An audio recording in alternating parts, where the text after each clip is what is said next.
हम जे के चाली हमसे रूठ गइलो, आ जिंदगी भर खातिर जेकर हाथ पकड़ ली ओकर हाथ छूट गइलो। आ जब छोट रहली त दूधे के दांत टूटल रहे।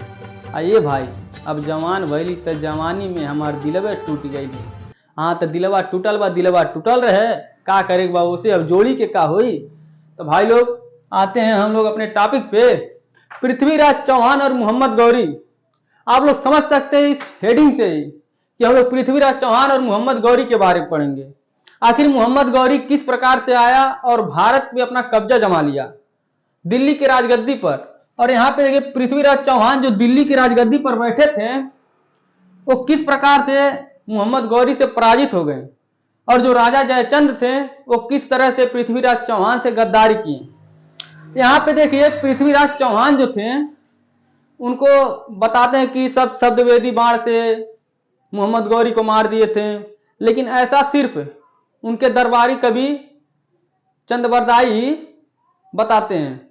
लेकिन इसलिए इन पे ज़्यादा इस चीज़ों पे ध्यान नहीं दिया जाता है।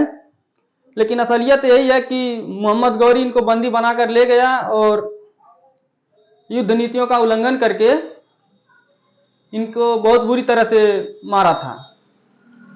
तो पृथ्वीराज चौहान किस तरह से मोहम्मद गौरी से 1192 तराइन के द्वितीय युद्ध में हार गए और किस तरह से मोहम्मद गौरी जीत गया, आखिर कारण क्या था, और पृथ्वीराज चौहान से गद्दारी किसने किया था। तो पृथ्वीराज चौहान से गद्दारी तो उन्हीं के ससुर किए थे, अभी उनके बारे में बताते हैं। उससे पहले आपको मैं बता दूं कि मोहम्मद गौरी जब चला था अफगानिस्तान से, ऐसा थोड़ी ना है कि वो डायरेक्ट आया 1191 में पृथ्वीराज चौहान के ऊपर ही आक्रमण कर दिया, ऐसा नहीं है। वो 1189 में भटिंडा के किले पर अपना कब्जा जमा लिया। उसके बाद वहां से वो पृथ्वीराज चौहान की ओर बढ़ा आगे। उसके बाद जब पृथ्वीराज चौहान की ओर आगे बढ़ा तो 1191 में वो तराइन का प्रथम युद्ध लड़ा। उस तराइन के प्रथम युद्ध में पृथ्वीराज चौहान का विजय हुआ और मोहम्मद गौरी परास्त हो गया, बुरी तरह से हार गया। लेकिन 1192 में पृथ्वीराज चौहान कैसे हार गए उसका बहुत बड़ी कारण है, समझिए। लड़की के चक्कर में बेचारा ये भी मरा गए। जो संयोगिता थी जिससे बहुत ज्यादा प्रेम करते थे पृथ्वीराज चौहान, और संयोगिता भी पृथ्वीराज चौहान से बहुत प्रेम करती थी। संयोगिता भी पृथ्वीराज चौहान से बहुत प्रेम करती थी। लेकिन का ना, जब किस्मतिया खराब रही तो का हुई। इन्हों बेचारे के किस्मत बहुत खराब था, समझिए। और राजा जयचंद बहुत बड़े मूर्ख थे। आखिर बताइए क्या कमी था पृथ्वीराज चौहान में। अरे हाथ गोटे हटावर होता, मुंह इधर उधर होता, आंखों फूटा होता तो समझ में आता। पृथ्वीराज चौहान उस समय समझिए कि दिल्ली का बहुत ही योग्य, पूरे भारत में ऐसा कोई शासक नहीं था जैसे पृथ्वीराज चौहान थे। आजकल तो आप देख सकते हैं कि सरकारी नौकरी वालों का लव मैरिज सक्सेस हो जा रहा है। ये तो बेचारा राजा थे, इनका नहीं सक्सेस हुआ। अब यहाँ पे देखिए आखिर पृथ्वीराज चौहान किस तरह से लड़की के चक्कर में मारा गए। ये जो जयचंद हैं इनकी एक बिटिया थी संयोगिता। जो संयोगिता थी वो पृथ्वीराज चौहान से बहुत प्रेम करती थी और पृथ्वीराज चौहान भी संयोगिता से बहुत प्रेम करते थे। एक बार की बात है जब राजा जयचंद संयोगिता की विवाह के लिए स्वयंवर रचे, उसमें सभी राजाओं को बुलाएं, बल्कि पृथ्वीराज चौहान को ना बुला करके उनका पुतला गेट पे लगा दिए। और जब पुतला गेट पे लगा दिए तो जो संयोगिता थी वो किसी को माला ना पहना करके वो पुतले को ही माला पहना दी। पृथ्वीराज चौहान के पुतले को माला पहना दी। और जब पुतले को माला पहना दी तभी पृथ्वीराज चौहान को पता होता है पहले से ही, क्योंकि जो संयोगिता थी वो खत के माध्यम से उनको सूचना दे देती। और तभी पृथ्वीराज चौहान आ जाते हैं और संयोगिता को अपने साथ में लेकर चले जाते हैं। इसी बात से हर्ट होकर के, गुस्सा होकर के राजा जयचंद जो थे मोहम्मद गौरी से मिले।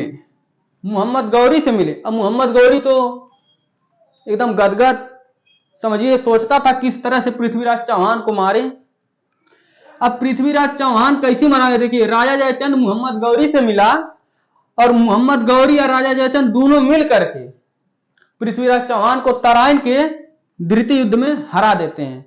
अभी यही नहीं, ये देखिए 1194 में 1194 में अब जयचंद को गौरी 1194 में जयचंद को गौरी ही मार देता है।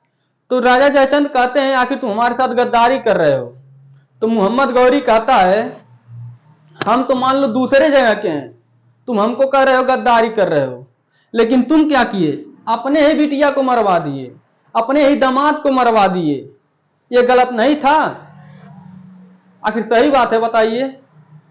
इस ससुरु अपना ही दमादे का अपना ही बिटिया मरवा दिए, तब नहीं गलत था। और ये तो दूसरे जगह के है, ये मार गलत कौन है हमें, गलती बा कौन है हमें, गद्दारी बा। अब जब यहां मरा गए, ये बात सच है कि अगर मोहम्मद गौरी अकेले पृथ्वीराज चौहान से लड़ता तो कभी जिंदगी में नहीं जीत पाता। अगर राजा जयचंद मोहम्मद गौरी के साथ ना मिले होते तो आज पृथ्वीराज चौहान कभी भी पराजित नहीं हुए होते। लेकिन जब अपने ही गद्दारी करते हैं तभी तो अपने का हानि होता है। अब यहां पे देखिए, जो मोहम्मद गौरी था उसके भी 3 गुलाम थे। पहला गुलाम था येबक, दूसरा था यालदोज, तीसरा था कुबाजा। इसमें जो सबसे योग्य था वो था येबक। जो येबक था वो बहुत ही योग्य था, भले गुलाम था। अब ऐसा थोड़ी ना है जो गुलाम है उसके अंदर योग्यता नहीं होगा। मलिक काफूर पूरा दक्षिण भारत जीत कर आया था, एक हिजड़ा था, वो भी 1000 में खरीदा गया था। तो गुलाम जो थे बहुत ही, राजा उन्हीं को खरीदते थे जो बहुत योग्य रहते थे। ये वक्त था, अब ये योग्य था, समझिए कि बहुत अच्छा सेनापति था मोहम्मद गौरी का। अब इससे हमेशा मोहम्मद गौरी का आना जाना लगा रहता था, मोहम्मद गौरी से हमेशा मिलते थे। उसके बाद एक मोहम्मद गौरी की बिटिया थी, वो फंस गई ऐबक से। और जब ऐबक से फंस गई, यह बात जब गौरी को पता चला तो गौरी बौरा गया ऐबक पे, बोला तुमको हम काट देंगे, तुमको हम ये कर देंगे वो कर देंगे। तलवार निकाला, तुरंत उसकी बिटिया आ गई मोहम्मद गौरी की। नहीं, ऐसा नहीं हो सकता है, अगर आप ऐसा करेंगे तो आप भी पृथ्वीराज चौहान के जैसे मरा जाएंगे, राजा जयचंद की तरह मरा जाएंगे। उसके बाद पृथ्वीराज ऐबक और गौरी को आपस में समझाई, गौरी को समझाई अपने पिता को।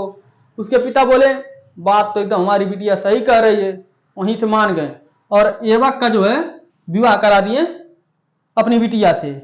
उसके बाद देखिए यहाँ पे, अब ऐबक का एक गुलाम था इल्तुतमिश। कौन था? ऐबक का गुलाम था इल्तुतमिश। उसके जब इल्तुतमिश जो था ये भी बहुत योग्य था और ये फंसा लिया एकरे बिटिया को। आज जब एकरे बिटिया को ये फंसा लिया तो ये बौरा गया। तो उसके बाद ऐबक की बिटिया आई, कही आप कौन से शरीफ हैं? ऐबक की बोलती बंद। ऐबक कुछ बोलबा नहीं किया। इसका भी विवाह तुरंत, ऐबक की बिटिया का विवाह इल्तुतमिश से हो गया। अब यहां पे देखिए, गौरी का गुलाम ऐबक, ये भी राजगद्दी पर समझिए बैठ गया। अब ऐबक का गुलाम इल्तुतमिश, ये भी राजा बन गया। तो अब इस वंश का नाम ही इसलिए पड़ गया गुलाम वंश।